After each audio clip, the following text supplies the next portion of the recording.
issues that localities are facing. I think you'll find this presentation of value and very insightful, and we're delighted to have Rick here with us today. As usual, you'll keep your questions till the end of Rick's presentation, and we'll go from there. So with that, Rick, thank you for being here.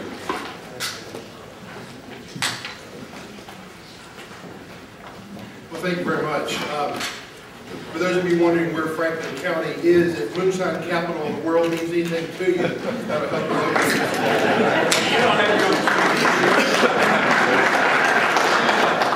you. You know what it means when the preacher takes his watch off, don't you? Absolutely nothing.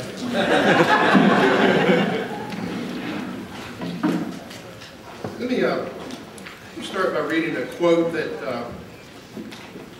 maybe you should begin to put down in your food for thought as a newly elected supervisor. There was Bishop Fulton Sheen once said, "The big print giveth, and the fine print taketh away." I've been sitting for a little bit with some folks that are coming out of the private sector. They're businessmen, and the question, and we've heard some of that yet this morning, is there's a lot of bureaucracy, there's a lot of rules. I get to tell you about what, in my judgment, is one of the worst. I want to make sure I understand the crowd. Is there anybody here from Senate Finance or House Appropriations Committee? Anybody from the governor's office? Good, I can bash them appropriately and not worry about it this morning. The other thing I want to tell you is that as your county administrator sends you reams of material, at some point he or she will ask you if you've read it all, and the appropriate response should be, "I read part of it all the way through." That'll just keep them happy.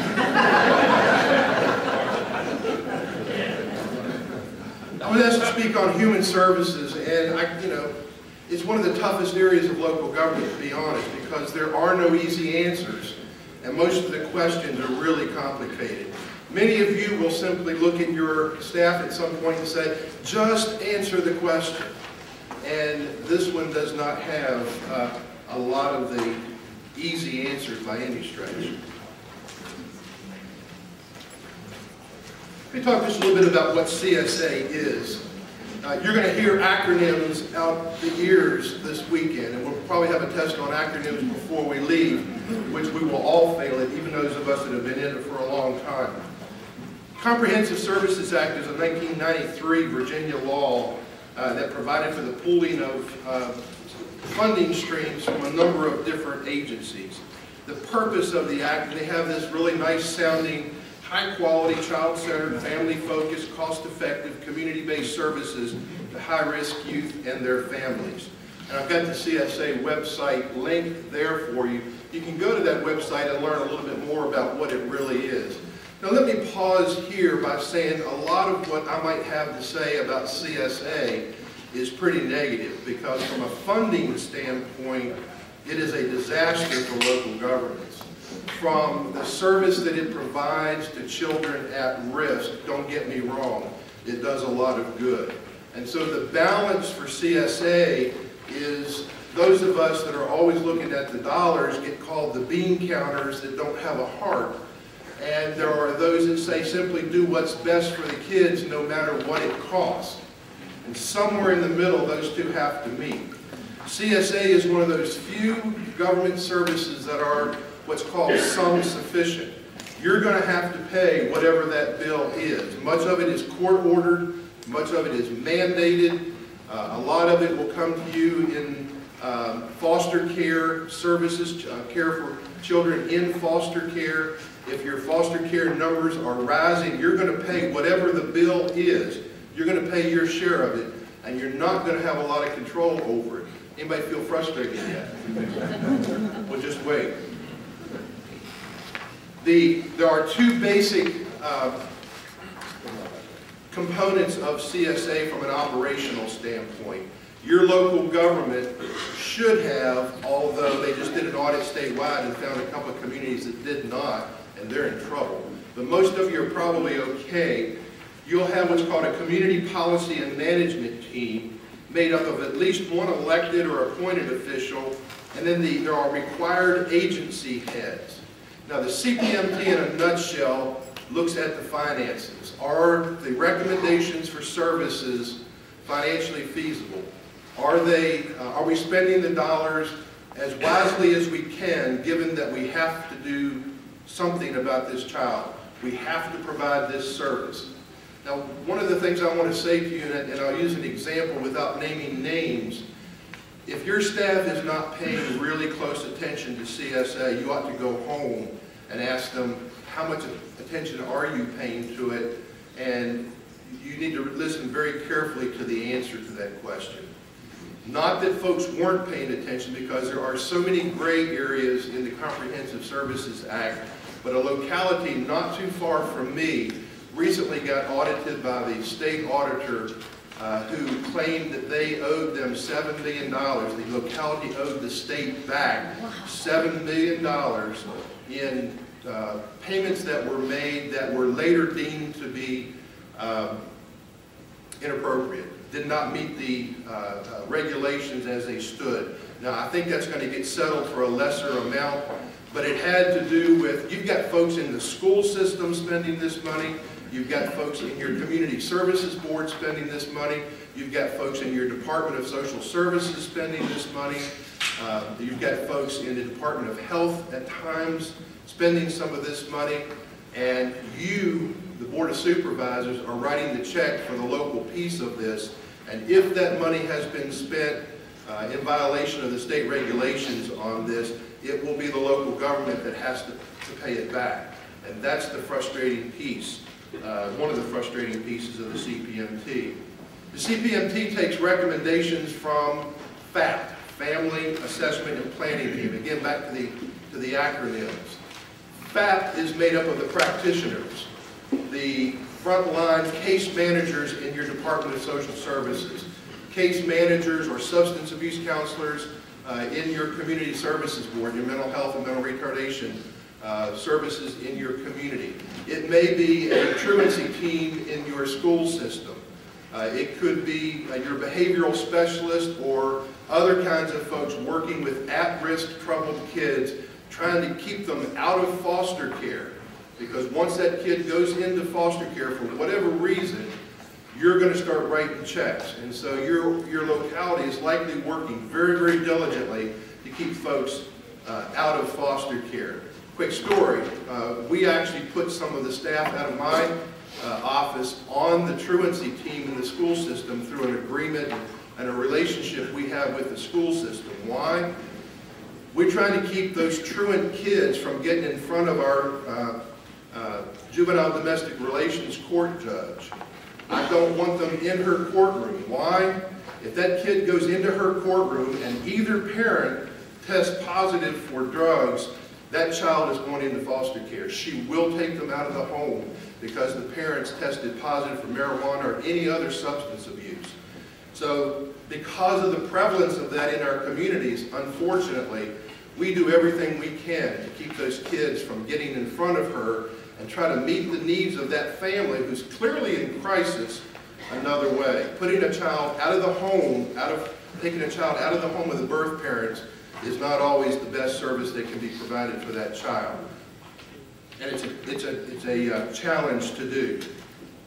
Which children may be served by the teams? In general, they're targeted for education funds and foster care funds. I mentioned the fact that, again, it's a sum-sufficient program.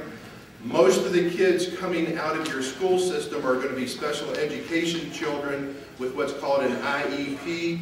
An IEP is an individual education plan that has services mandated in that plan. The law requires every special education child to have a plan of services that has been agreed upon by the parents, the schools, as service delivery for that child. That plan could have CSA services agreed to, and you were not a part of that conversation. You, your local government, were not a part of that conversation. It will then go to the FAP team to say, we want this kid to have equine therapy, or we want this kid to have a mentor, or we want them to have job readiness training to try to get them the training they need for a job. And that's when you're going to start, you, the local government, are going to start writing checks.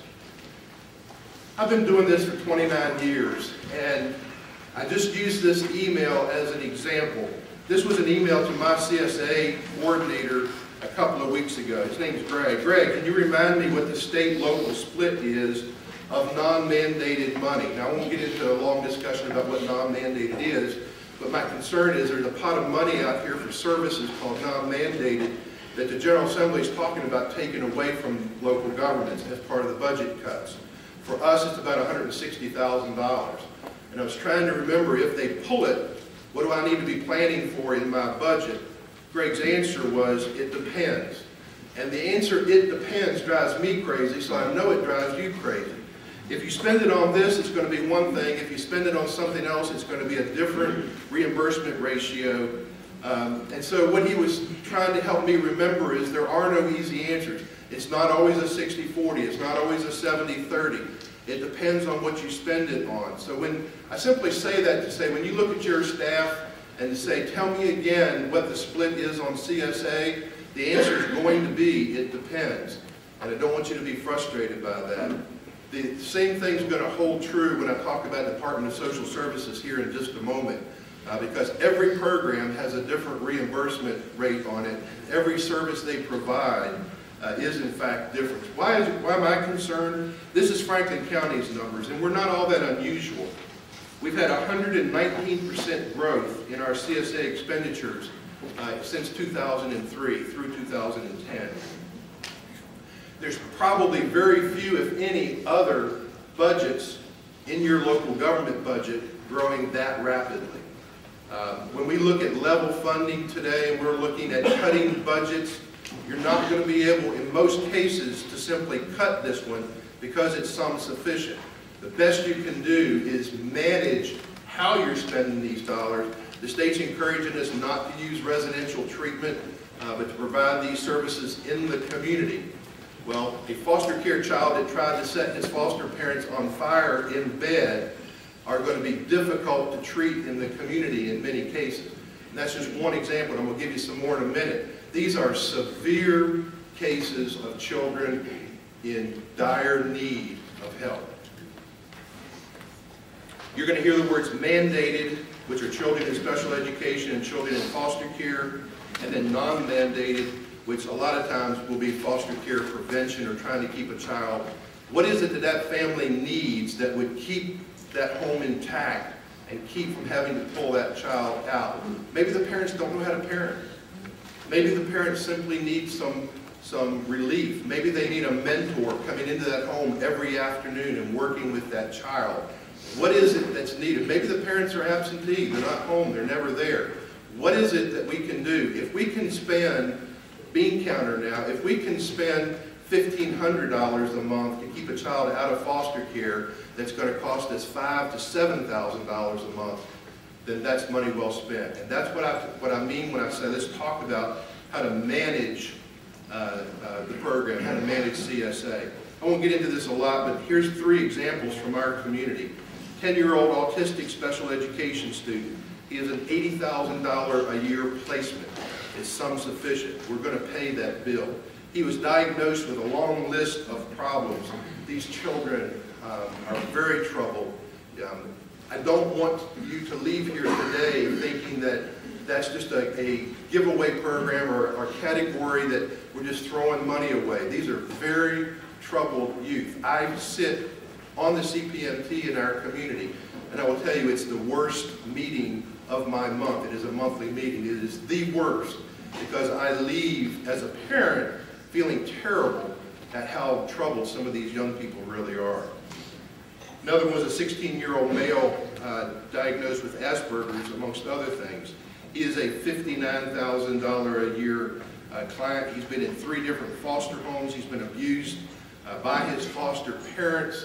The child is really messed up and is going to need a lot of services for a long time. Let me talk for a second. I'm really short, so I need to hurry up here. CSA is a sum-sufficient program. You've got staff.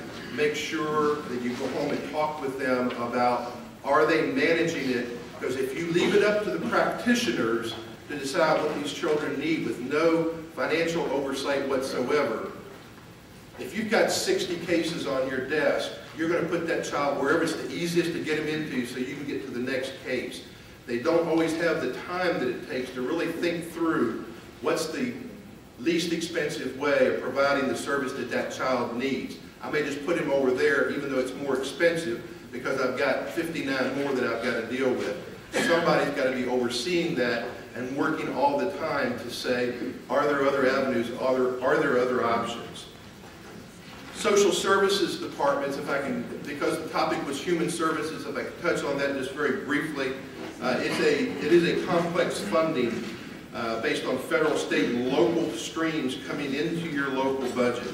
It includes such things as adult protective services, child protective services. You can see the list, but there's a lot involved beyond just what many of us think about when we think about welfare reform or we think about social services. Just real quickly though, what I'm concerned about is the national health care reform. By January 14, 16 million additional Americans will be eligible for Medicaid services that are not eligible today, unless Congress changes it between now and January of 14. Irrespective of whether you agree with that or whether it's the right thing to do, put that aside for a moment. What that's going to mean in Virginia is somewhere between 270,000 and 425,000 new people coming into our DSSs looking for services who we're going to have to run through eligibility to determine if in fact they're eligible and get the services that they need. There's no funding coming to staff up for that. Many of our social services department are woefully understaffed today. Caseloads are very high, and there's a whole influx of people coming into that program that, quite frankly, we don't know how we're going to staff to as I stand here today to speak. There is a local DSS board member handbook, and if your focus is really about social services, I really encourage you to go to that handbook. It's online. I've given you the link here on the website because it really does explain what their authority is, what their responsibilities are, and a little bit about what it is that they do. You will be appointing, most likely, depending on what kind of board that you have, members to your local social services board or to an advisory board. You've got to decide as a local government whether you want an administrative board or an advisory board. There are two types of social services boards. The administrative boards are basically autonomous. You appoint them, they take care of the business of running and hiring a director and running the social services department. All of their responsibilities here are enumerated. The other type is advisory boards, where basically you appoint a staff person to be the board, and then they have an advisory board that only meets 4 times a year. Very few localities with a staff under 80 have an advisory board. For the most part, they have administrative boards. They put them over here and tell them to do their thing because they don't have the staff that it takes really to oversee what it takes to run the department without that administrative board. Again, the advisory boards have responsibilities, but again, they only meet 4 times a year. In addition to the difference between an advisory board and an administrative board, you can be deviating, not devious, deviating and non-deviating. A local department that follows all of the state's human resource policies are called non-deviating agencies. That means they basically follow all the personnel policies, all the pay policies, compensation, personnel policies of the state. Many of your DSS employees will come to you and tell you they feel like stepchildren because they are state employees when it's convenient for the state. They are local employees when it's convenient for the locality, and nobody seems to want to take responsibility for them. It is frustrating to some of them. For instance, when it comes time to get a raise, if you are non-deviating, you're going to follow the raises given by the state. And if locality gives a raise and the state doesn't, you've got a fairly large department in most jurisdictions out there that feels treated differently than everybody else. There are even 3 types of deviating local departments. You can go whole hog and deviate completely and set up all your own local policies for your Department of Social Services. You can do just classification and compensation, or you can do compensation only. So there are different flavors, if you will, of how deviating from the state's policies you want it to be. As a for instance, to hire a new employee in the Department of Social Services under the auspices of the state regulation, the state takes the applications, they screen them, and then sends you who they think you should interview. That process can take 3 to 6 weeks before you ever see the applications. It can be frustrating. I got to hurry because they've given me the hook here. CSA is going through tremendous change, as is our departments of social services. There has been a recent recommendation that says that the State Executive Council adopts principles of care coordination to require compliance with such policies for access to state-approved funds. That's a nice way of saying, watch out, here it comes. There's a very strong possibility that this care coordination is going to be, we're going to decide what we're going to pay for, and if you don't like it, you can pay for the rest of it yourself. The governor's budget under CSA has some wraparound services in public schools. I don't think this slide may be in your, Thaddeus picked this up the other day. Wraparound services in public schools are being shifted from mandated to non-mandated. If they're successful in getting wraparound services for a child that's in the school system into the non-mandated pot, they can eliminate mandated pot funding, and all of it's going to be yours. As long as it's in the mandated area, it's harder for them to get at to cut it. Once they get it into a pot all by itself, then they'll simply eliminate it, and it'll be our responsibilities. In closing, here's some things to watch for. State mandated changes in reimbursement rates. The state's been ratcheting down their responsibility and pushing it off on us. Federal health care law, managed care, case management recommendations for your CPMT and FAT teams, and regulatory compliance with federal state programs at DSS and CSA. The state's doing audits right now on a program called 4E in our departments of social service. I won't get into it, but if you're not 95% or higher compliant, they're going to come back and ask you for reimbursements. Your social services folks will have made that error. It'll be the local governments writing those checks. In 20 minutes, that's a watch out for your health and human service area of your budget. Make sure you've got good people over there. Make sure you're talking to them regularly. I think I'm supposed to take time for questions.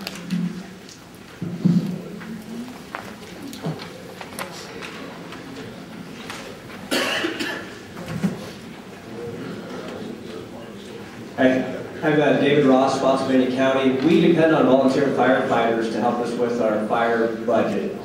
What can we do? There are charitable organizations out there that would want to help with this kind of thing.